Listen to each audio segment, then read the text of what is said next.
시청자 여러분 안녕하십니까. 시사반장의 고민수입니다. 민선 8기 자치단체장의 비전을 들어보는 시간, 오늘은 그 마지막 순서로 국방경제 시대의 중심 도시를 꿈꾸는 동해시에서 진행합니다. 시장님 안녕하세요. 안녕하십니까. 네. 시장님 일단 연임에 성공을 하셨는데요. 축하드리고요. 예, 우리가 오늘 민선 8기의 비전을 여쭤보는 그것을 내용으로 주된 내용으로 하고 있는데 그 전에 앞서서 민선 7기에 대한 소회부터 잠깐 여쭤보고 시작할까 합니다. 민선 7기에 대해서 어떻게 평가하십니까? 사실 민선 7기는 이제 시정의 어떤 도약을 위한 준비 단계였다고 볼 수가 있습니다. 그래서 그동안 저희들이 추진해 왔던 관광단지 조성이라 뭐 이런 것을 완성한 부분도 있지만 미진한 부분도 있고, 그래서 이 부분을 이제 민선 8기에는 완성해 나가야 되지 않느냐. 또 미진한 부분이 경제자유구역 문제라든가 이런 게 있기 때문에 이런 부분은 민선 8기에는 꼭 완성을 해야 되겠다, 이렇게 생각을 하고 있습니다. 네. 그러면 이제 7기 때 이제 후보로 나서시면서 공약으로 내세우셨던 것들이 있잖아요. 그러면 7기를 하시고 이제 8기를 시작하는 이 시점에서 자, 내가 7기 때 공약 중에 어느 정도를 이행을 했다, 이렇게 질문을 드리면 어느 정도 이루셨다고 평가를 하실 수 있을까요? 제가 민선 7기 때에 공약한 사항 중에서 제가 공약 이행률은 한 98% 정도가 됩니다. 전체적으로. 그래서 아주 할 수 없는 한두 개를 빼고는 거의 이제 완성을 했거나 추진 중에 있다고 보시면 됩니다. 네, 아주 높은 공약 이행률을 보이셨는데요. 이제 앞서 말씀드린 것처럼 민선 8기 이제 임기가 시작됐습니다. 그리고 근데 이번 민선 8기는 3선 연임의 마지막이기 때문에 시장님께서 이제 감회가 다른 7기 때보다 좀 다르다, 이렇게 생각할 것 같은데요. 어떻습니까? 어떤 감회를 갖고 계시는지요? 제가 이제 시민들 여러분들의 이제 적극적인 성원과 지지로 이제 3선이 됐습니다만 한편으로는 제가 이제 막중한 그런 책임감을 느끼고 있습니다. 그래서 제가 약속했던 행복 동해를 완성하기 위해서는 더 열심히 해야 되지 않나, 이렇게 생각을 합니다. 네. 그 마지막 임기시니까 8기에 이제 후보 시절에 내세우셨던 공약, 그리고 7기 때 공약으로 내세우셨지만 마무리를 못 지으셨던 공약, 이건 이제 모두 다 이제 그 완성을 시켜야 되는 그런 이제 막중한 책임감을 느끼고 계시다, 이렇게 생각이 듭니다. 자, 이제 본격적인 이야기를 좀 시작해 볼 텐데요. 그 강원도가요, 이제 강원 특별자치도가 되면서 모든 지방자치단체마다 이 기대감이 매우 큽니다. 그리고 동해시도 마찬가지로 이 민선 8기의 비전을 역시 강원 특별자치도와 떼어서 생각할 수는 없을 것 같아요. 그래서 질문을 드리겠습니다. 강원 특별자치도 시대의 동해시의 비전, 어떤 것이 있고요. 또 그것을 실천해 나가기 위해서 세부적으로 어떠한 준비를 하고 계시는지 여쭤보겠습니다. 저희 같은 경우에는 이제 지난 5월 29일 날 강원특별자치도법이 이제 통과가 됐습니다. 그리고 이제 저희 시가 이제 비전으로 제시하고 있는 것이 40년 된 시 개청 때부터 저희들이 북방 경제 시대 산업 물류 중심 도시, 그리고 동해안권 최고의 관광 휴양 도시를 지향을 하고 있습니다. 그래서 이것이 전부 이제 어떤 규제와 관련이 되어 있습니다. 특히 이제 저희 동해시 같은 경우에는 경제자유구역이라든가, 그다음에 국가산업단지, 자유무역관리원, 동해항, 뭐 이런 것이 전부 국가에서 관리를 하고 있습니다. 그래서 보니까 지방자치 하고는 조금 동떨어진 부분이 있습니다. 토지 이용 규제라든가 여러 가지 이런 게 있기 때문에 저희들이 정말로 북방 경제 시대의 중심 도시, 그리고 관광 개발을 원활히 하기 위해서는 이런 사무가 이제 특별법에 의해서 지방으로 이양이 돼야 된다, 제가 그렇게 생각을 하고 있습니다. 그래서 저희 시 같은 경우는 지금 조직 개편을 하고 있습니다. 네. 그래서 이제 앞으로 미래 전략 과제를 어떻게 가지고 갈 것인가 거기에 이제 특별자치도와 관련된 팀을 만들어서 저희들이 거기에 대한 대응을 해 나가고 있습니다. 예. 그 공약을 이행하기 위해서 자 앞에서는 이제 특별자치도와 관련해서 조직도 정비하고 이 사업, 이 공약을 실천하기 위한 준비를 하시겠다라고 말씀을 해주셨는데 그 특별자치도 법이 개정되는 거 전에 미리 사전에 이 공약 실천을 위해서 어떠한 내용을 구체화하고 계시는지를 좀 여쭤볼까요? 저희들은 강원도에서 유일하게 국가 관리항만인 동해묵항을 가지고 있습니다. 네. 그래서 그렇기 때문에 이제 40년 전 시 개청이 될 때부터 이제 북방 경제 시대의 산업 물류의 중심 도시로 거점 도시로 만들어 가겠다. 이것이 비전이었습니다.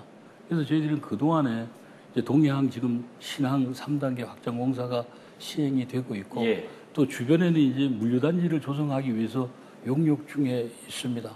그리고 또 10년 전부터 러시아와 일본 그리고 동해항을 연결하는 3개국을 연결하는 이제 크루즈 페리를 저희들이 운영을 하고 있습니다. 그래서 이것은 대한민국에서 유일한 3국을 운영하는 크루즈 페리가 되겠습니다. 그래서 이런 걸 10년 경험을 가지고 있고 또 이제 그동안에 또 대북 관계가 좋지 않아서 저희 시가 이제 항만이 활성화되지 못했습니다만은 이제 대북 관계가 앞으로 좋아진다는 전제, 또 러시아와의 무역이 활발해지고 또 중국과의 무역이 활발해지고 이러면은 말 그대로 이제 북방 경제 시대의 중심 도시가 되기 위해서 저희들이 도로, 교통, 항만 이런 것이 사통팔달이 되도록 저희들이 꾸준히 준비를 해 오고 있습니다. 현재까지.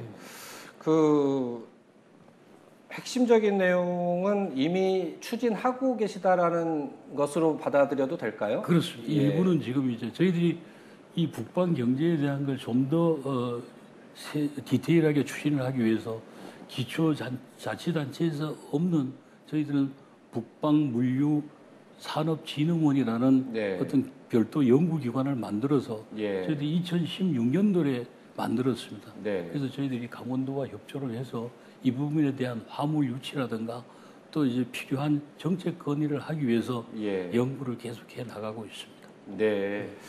그 얼마 전에 뉴스를 보다 보니까 동해항을 통해서 이 수출할 실적이 엄청 높아졌다라고 하는 뉴스를 접하게 됐는데요. 그거와 관련해서 한 말씀 부탁드릴까요? 강원도에서 수출이면은 전체가 거의 뭐 이제 강원도가 이번에 뭐 이제 수출에도 좋은 성적을 거두었다고 하는데 그것은 아마 동해항을 통해서 저희들이 또 LS 전선이라는 해저 케이블 수출 공장이 있고 그다음에 이제 상용 양해라든가 이쪽 그 제조업체들이 있기 때문에 아마 동해가 그래도 강원도 내에서는 뭐 이제 원주 같은 경우에는 이제 뭐 의료 뭐 이런 거지만 저희들이 이제 그런 제조나 이런 부분의 수출이 동해항이 제일 많은 것이 아닌가 이렇게 생각을 하고 있어서 뿌듯하게 생각을 합니다. 근데 그 뉴스를 듣다 보면요. 듣고 나서 드는 의문이 하나 있는데 뭐냐면 아마 시민분들이나 아니면 그 뉴스를 접한 강원도의 많은 분들도 똑같은 질문을 아마 갖게 됐을 것 같아요. 뭐냐면 자 동해항을 통해서 수출되는 양이 크게 증가했다. 그러면 질문이 뭐냐면 그러면 이제 동해시 경제에 미치는 파급 효과는 어느 정도가 될까? 세수가 뭐 그 전에 비해서 어느 정도가 늘었다. 뭐 이런 뭐 연관돼서 말씀해 주실 내용이 있을까요? 이게 사실은 조금 디레마가 있습니다. 뭔가 하면은 저기 이제 들어오는 수입은 거의가 관세입니다. 관세는 국세입니다. 지방세의 세수는 늘어나는 게 거의 없습니다. 그 대신에 거기에 이제 고용 인력이 항만을 운영하면서 한 1,500명 정도의 고용 인력이 있습니다.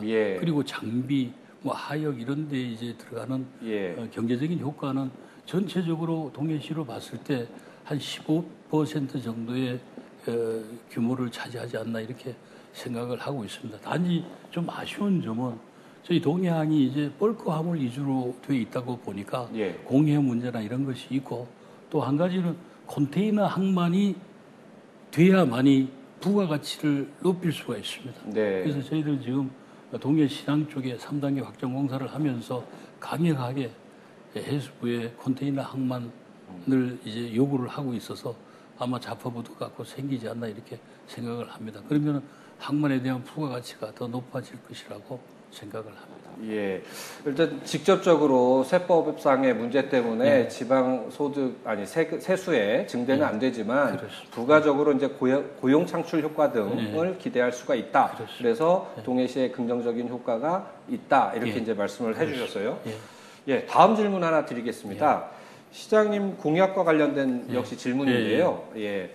그 공약 가운데 5대 권역별 관광지 완성으로 소득과 직결되는 특화 관광 도시 공약이라는 것을 제시한 바가 있었어요. 예.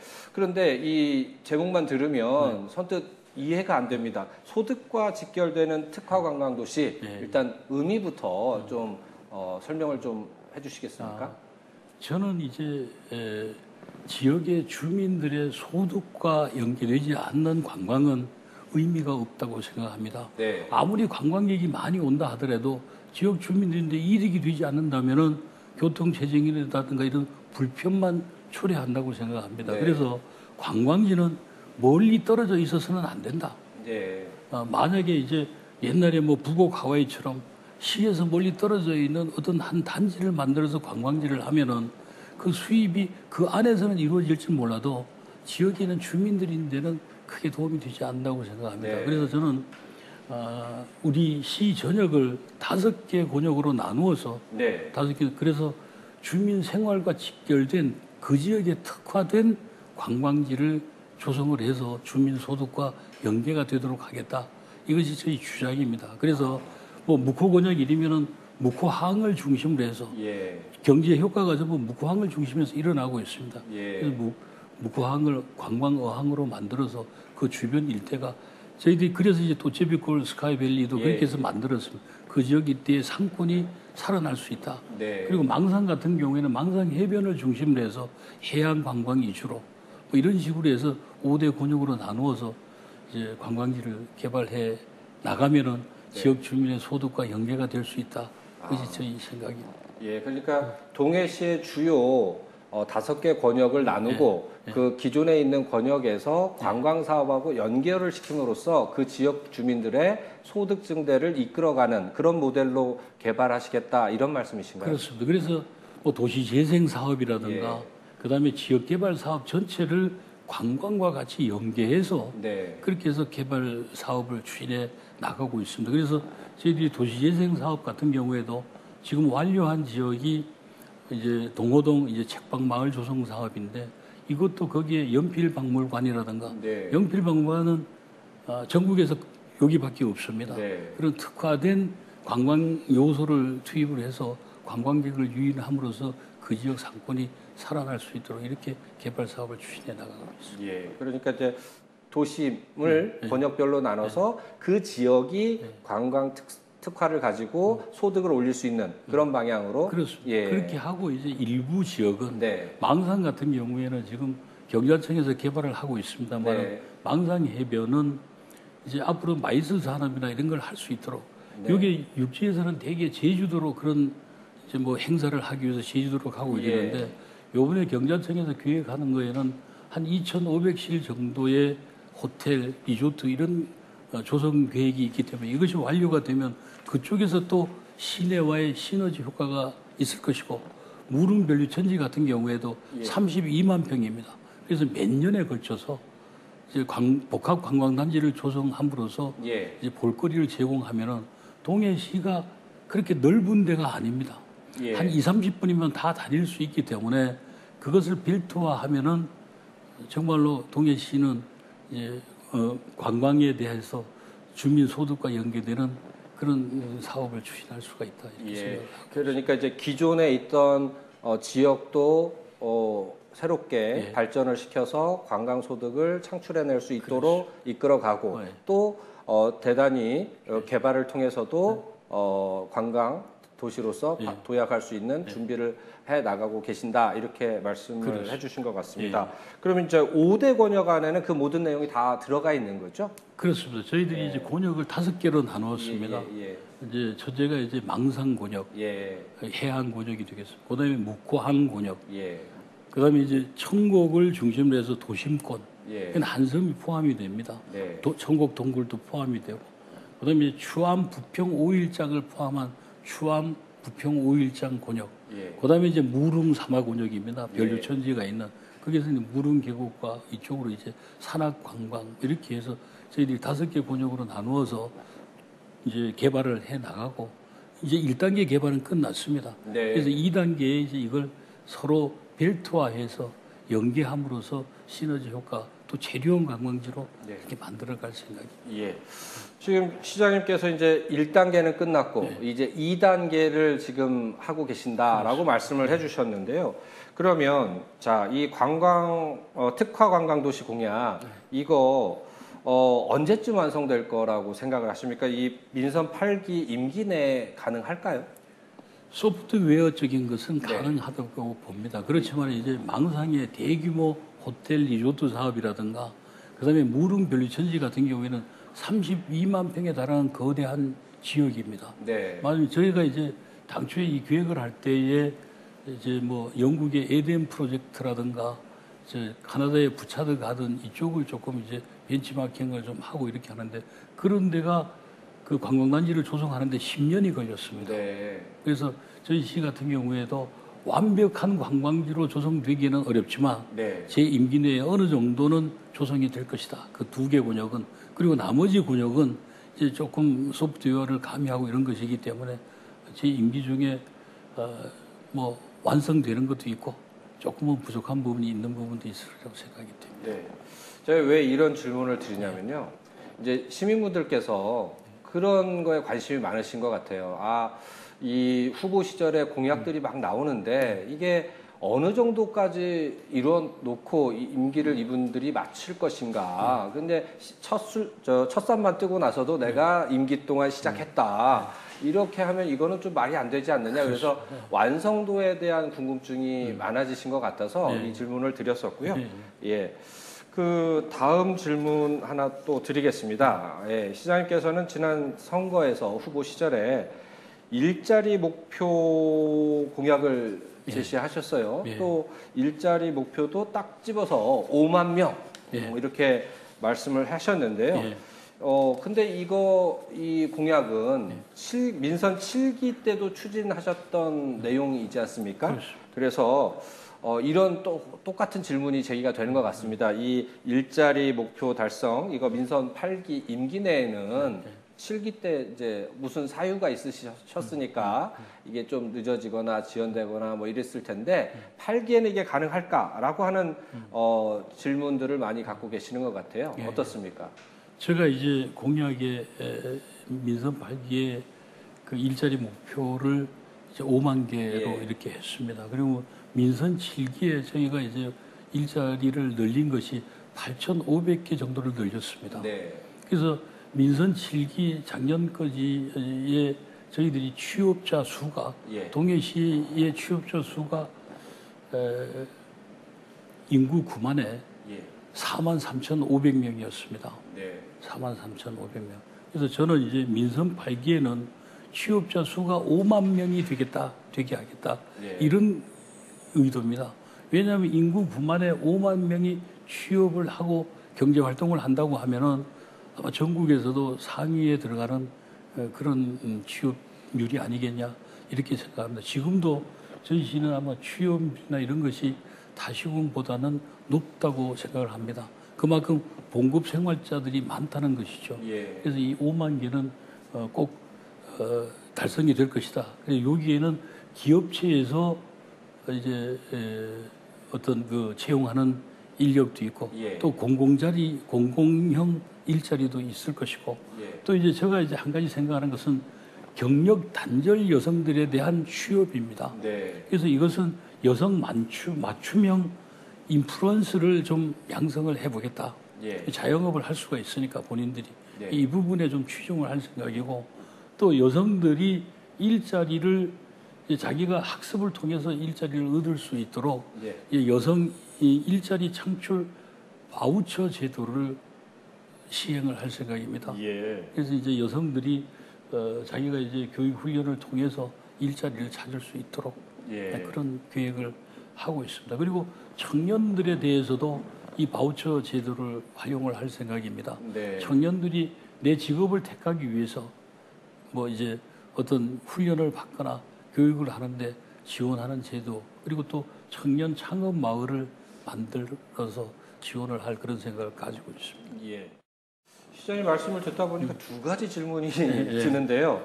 첫 번째는 이 일자리 바우처라고 하는 게 결국에는 교육 훈련비를 지원하겠다라는 그렇죠. 말씀이신데, 예, 그러면 1인당 연간 이 교육 훈련비를 어느 정도로 예상을 하고 계시나요? 그거는 이제 저희들이 이제 그 뭐 학원비라든가 그런 걸 생각을 하고 있고, 안 그러면 다른 거는 이제 저희들이 평생교육센터에 그런 교육 과정을 만들어서 교육을 시키는 방법 이런 걸 택을 할 생각을 해서 지금 계획을 수립을 하고 있습니다. 예. 그러니까 이제 이 방송 내용을 보는 동해시에 거주하시는 이제 여성분들이나 청년분들은 시장님께서 자 일자리 바우처 시행하겠다, 교육훈련비 지급하겠다. 그러면 연간 내가 받을 수 있는 그 교육훈련비가 어느 정도일까라고 이제 궁금증을 가질 것 같아서 제가 이제 여쭤봤는데 아직까지 액수는 확정되지 그렇습니다. 않고 준비하시는 거죠? 예, 학원비 수준으로 생각을 하시면 되고, 그다음에 이제 뭡니까 이제 직업 훈련 학교에 가거나 저희들이 이제 그렇다 이러면은 그런 정도 지원을 하는 걸로 이렇게 생각을 하시면 됩니다.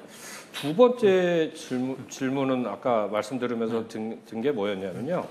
이게 청년들이 창업을 할 수 있는 마을, 공간 이런 거를 이제 만드시겠다 이렇게 말씀을 하셨어요. 그러면 이제 방송 내용을 보는 사람들의 입장에서는 자 어느 지역에 그걸 특구처럼 지정을 해서 그런 공간을 만드는 건지, 아니면 동해시의 어느 지역에서라도 이 창업을 했을 때 시에서 지원을 받을 수 있는 건지 뭐 이런 것들에 대한 의문이 생길 것 같아요. 그 부분에 대해서 설명 좀. 그 창업을 하는 데 지원하는 것은 어느 지역에 대해서도 지원을 합니다만은 저희들이 그 근로복지회관에 이런 데다가 창업 공간이 있습니다.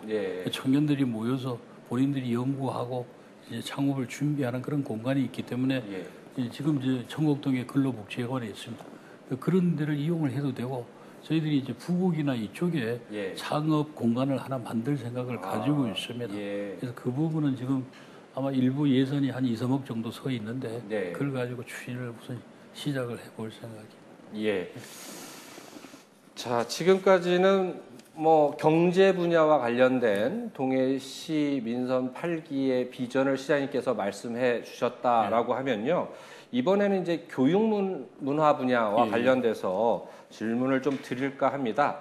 그 동해시의 현재 교육 문화 실태에 대해서 시장님께서는 다른 지자체와 비교했을 때 자, 우리는 어느 정도인 것 같다라고 평가를 하시고 또 그 평가에 이어서 자, 그래서 이번 민선 8기에는 교육문화 분야에 이렇게 발전을 생각하고 있다 이렇게 말씀을 해주시면 될 것 같습니다. 먼저 실태에 대해서는 어떻게 평가하십니까? 그래서 최근 우리 시가 그 주거 환경 분야 평가에서는 이제 전국에서 2위를 할 정도로 이제 높은 평가를 받고, 그래서 이제 살기 좋은 도시로 부상을 했습니다. 그러나 전국의 대부분의 중소도시가 겪고 있는 그런 현실이라고 볼 수 있습니다만은 교육과 이 문화 분야가 좀 취약하다. 그래서 이 성장시켜야 된다는 것은 다 마찬가지라고 생각합니다. 저희 시 같은 경우에도 그래도 강원도에서는 4대 네 번째에 가는 큰 도시인데, 물론 이제 그 교육 분야나 이 문화 분야가 대도시보다는 많이 취약하다고 이렇게 생각을 하고 있습니다. 그래서 이 교육 문화 분야가 결국은 어떤 정주 여건뿐만 아니라 시민의 삶의 질을 이렇게 평가하는 그런 척도가 되기 때문에 이 부분에 이제 앞으로 좀 적극적으로 신경을 쓰고 지원을 하고 또 발전시켜 나갈 그런 계획을 가지고 있습니다. 예. 일단은 뭐 교육문화 분야에 있어서는 주거 환경에 대한 평가보다는 좀 낮은 위치에 동해시가 있는 게 사실이다라고 말씀을 그렇죠. 해주셨고 또 그래서 교육문화가 이 삶의 질과 연결되기 때문에 이거를 앞으로 향상시키도록 노력을 하겠다 이렇게 말씀을 해주셨는데요. 그렇다면 이 구체적으로 교육문화 분야를 발전시키기 위해서 대표적으로 한 가지만 말씀을 해주신다면 어떤 거를 들을 수가 있을까요? 저희들이 우선 뭐 인프라 측면이 있고 또 소프트웨어 측면이 있을 수가 있습니다. 그래서 교육 부분에서는 저희들은 우선 어린이와 청소년을 위한 어떤 그 교육 육성 방안 이걸 이제 교육청과 협의를 해서 추진해 나갈 계획이고 인프라 구축을 위해서 어린이와 청소년들이 전용으로 쓸 수 있는 어떤 체육문화센터, 그다음에 어린이 전용 이제 도서관 이거 지금 건립 중에 있습니다. 그리고 이제 수리과학체험관 이런 것을 건립 중에 있기 때문에 아마 내년 상반기면은 전부 건립이 완료가 돼서 활용을 할 수 있도록 이렇게 하고 있고 아까 이제 제가 이제 여성에 대한 바우처 얘기를 했는데 앞으로 이제 이 청소년들을 위해서 지금은 청소년들이 학생들이 저희들이 일부 이제 학원비를 대주는 사업을 저소득층에 대해서 해봤습니다. 근데 제일 문제는 뭔가 하면은 자기 특성에 맞는 교육을 해야 된다. 학교에서는 전인 교육을 이렇게 하고 학력 향상을 위한 교육을 하지만 시에서 지원해 줄 수 있는 것은 분야별로 뭐 이제 무용, 음악, 뭐 이제 예능 부분, 체육 부분 이런 특기를 가진 부분이 있으면 자기가 원하는 그런 그 학습을 할 수 있도록 동아리 활동 지원이라는 거 이걸 앞으로 강화해 나갈 그런 계획입니다. 교육 분야에 있어서는 이제 청소년들을 위해서 개인별 특성화 교육을 시에서 지원하는 방안으로 추진해 나가겠다 이렇게 말씀을 해주셨고요.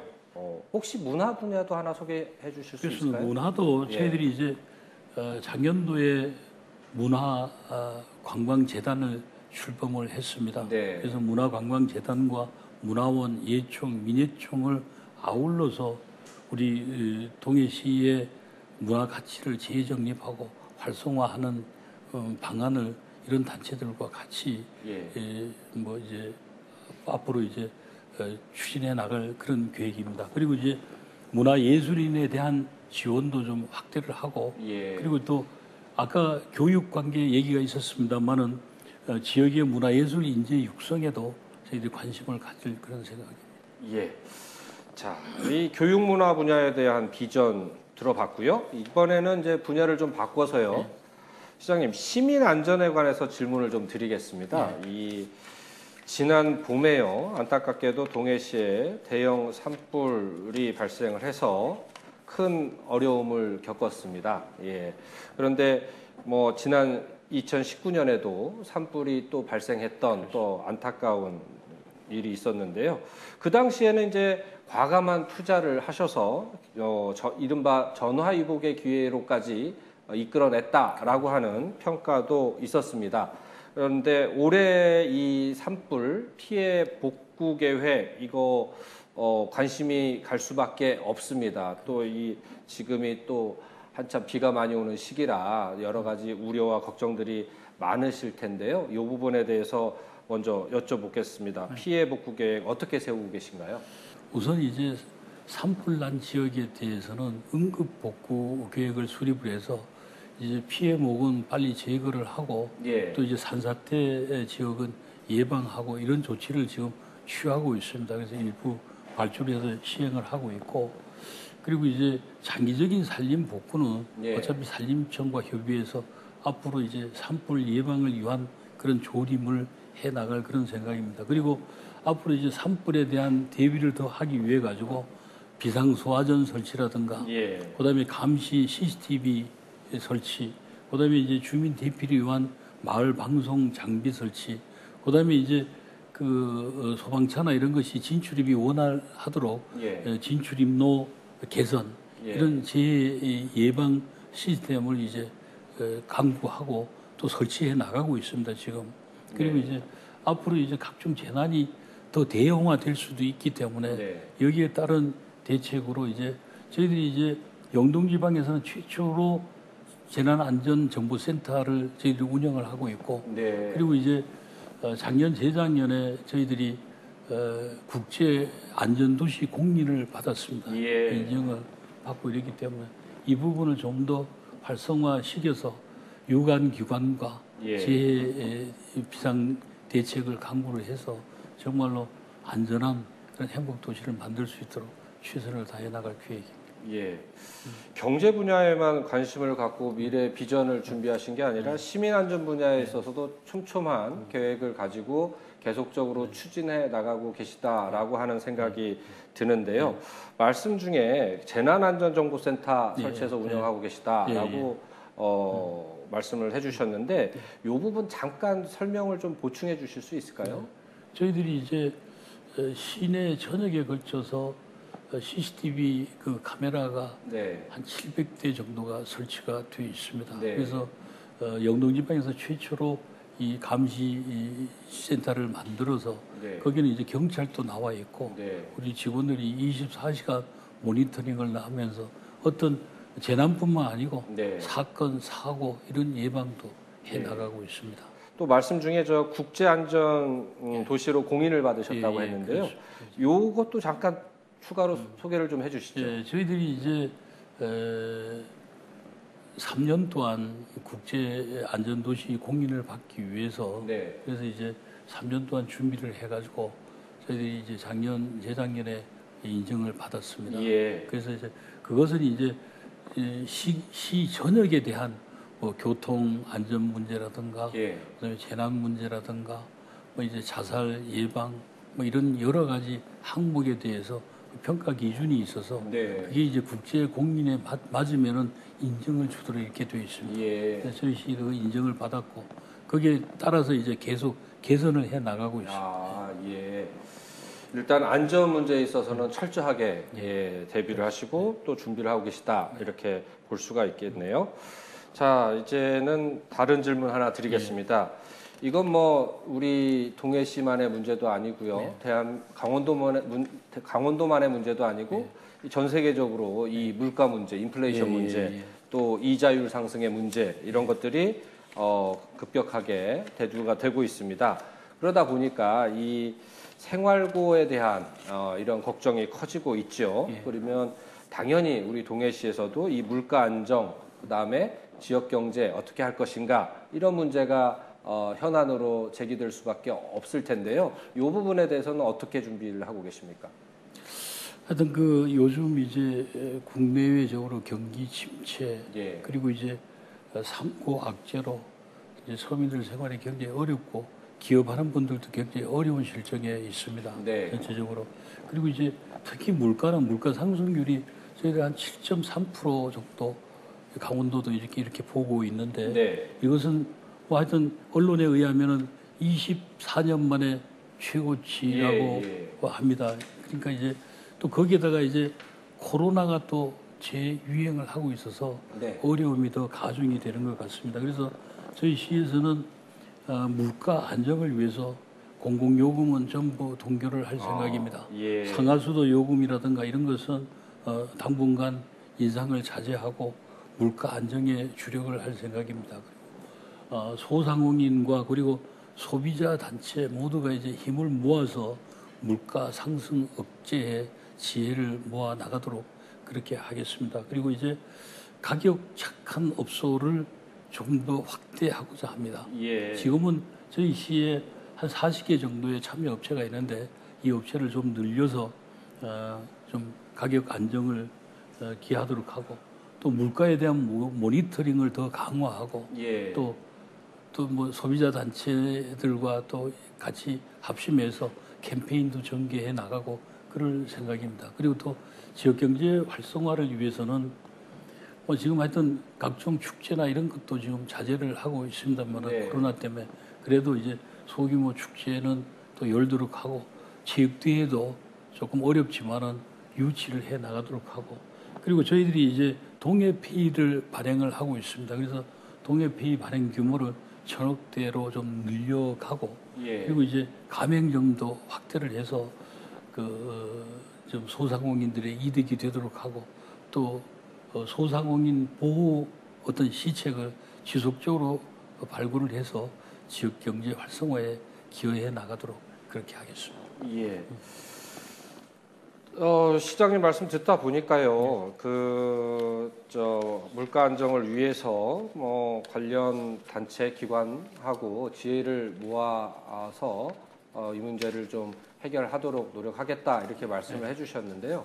이게 실제로 아직은 상설화가 돼 있지 않나요? 준비 단계이신가요? 아닙니다. 그런 건 이제 기존에 추진하는 업무에다가 부과해서 하는 거기 때문에 모니터링은 계속 하고 있습니다. 하고 있고 또 소비자 단체들도 나름대로 물가 조사를 지금 계속 하고 있고 이러기 때문에 지역 경제 단체들과 이렇게 협의해서 지속적으로 추진해 나가도록 그렇게 하겠습니다.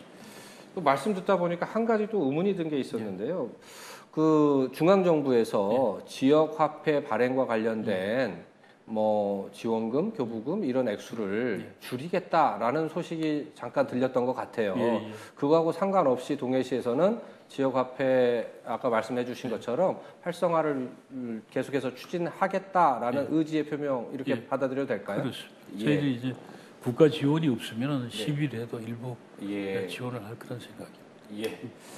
자, 앞서서 시장님께서 5대 권역별 관광지 완성 말씀을 하실 때 망상 얘기가 좀 나왔습니다. 그런데 이 망상 얘기가 나오면 여러 의견이 있습니다. 그래서 그 동해안권 경제자유구역 내 망상지구 개발 이거 관련해서는 의견이 지금 도하고도 조율이 끝난 건지 아니면 동해시의 시민들의 의견도 조율이 어느 정도 이루어진 건지 이런 부분이 궁금해질 수밖에 없는데요.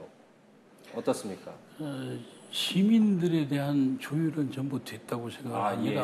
그래서 이제 망상 경제자유구역의 관광지 개발 1, 2, 3지구가 있는데 2, 3지구는 지금 계획된 대로 호텔과 리조트를 짓는 계획입니다. 이것은 정상대로 적극적으로 추진해 나가고 있고 지금은 환경, 교통, 재해 영향 평가 중에 있습니다.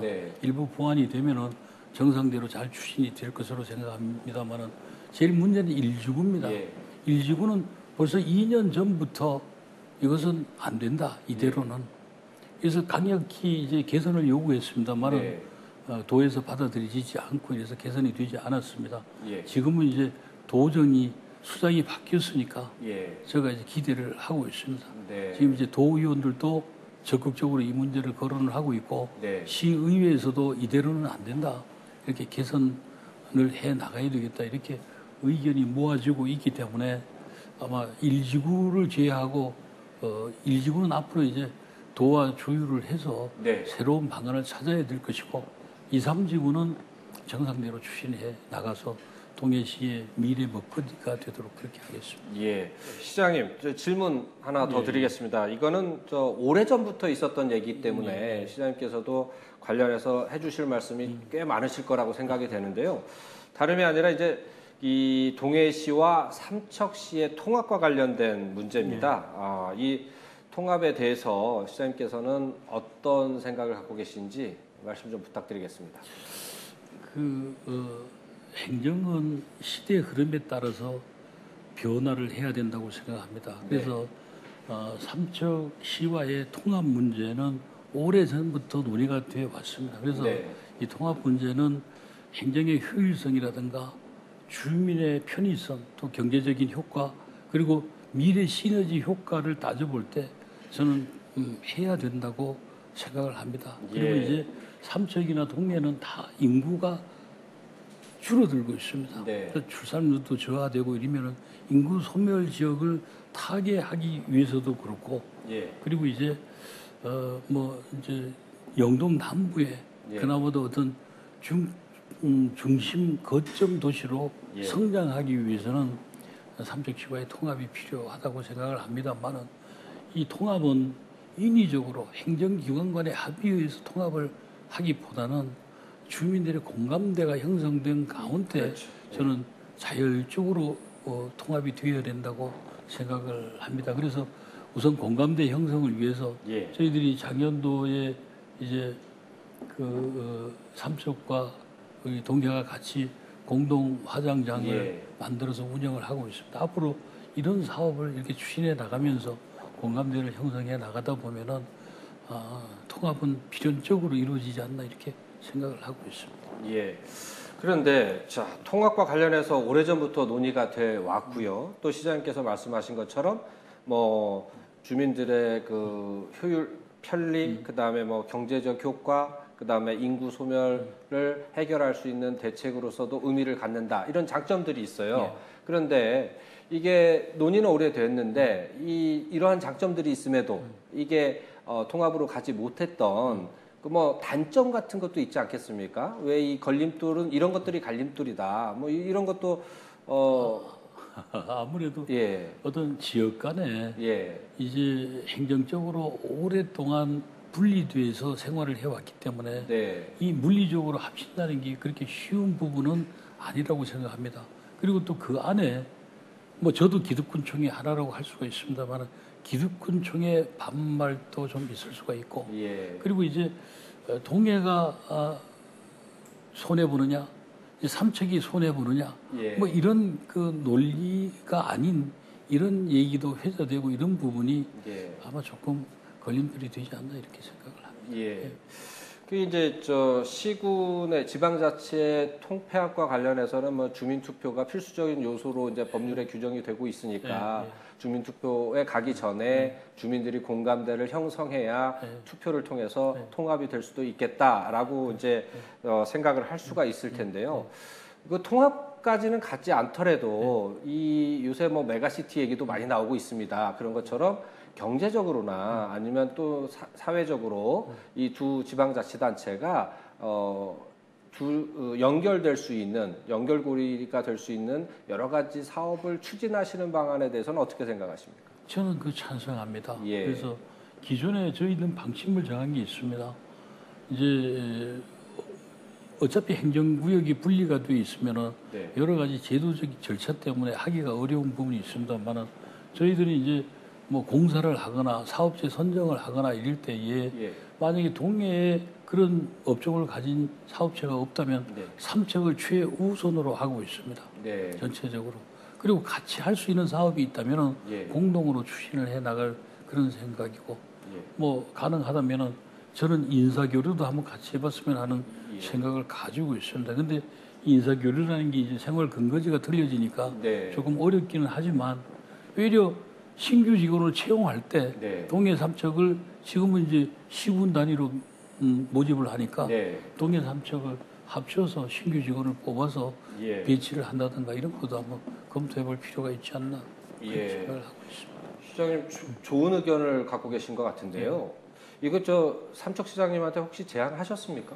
아닙니다. 전에 제가 이제 이 부분을 했는데 시장님도 마음대로 할 수 있는 부분이 아닙니다.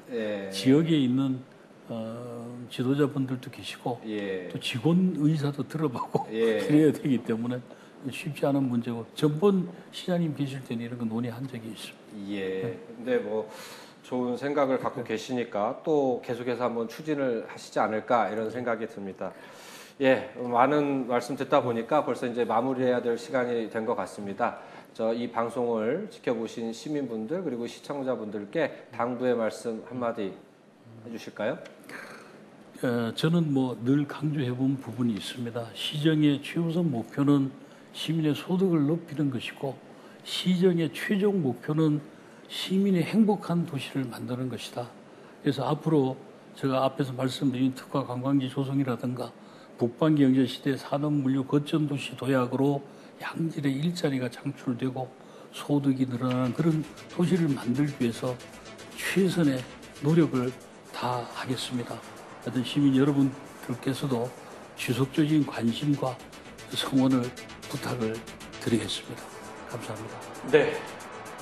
시장님 긴 시간 말씀 고맙습니다. 앞으로의 4년 북방 경제의 중심 도시를 꿈꾸는 동해시의 비전을 들어본 시사반장, 오늘은 여기까지입니다. 다음 시간에 뵙겠습니다. 고맙습니다.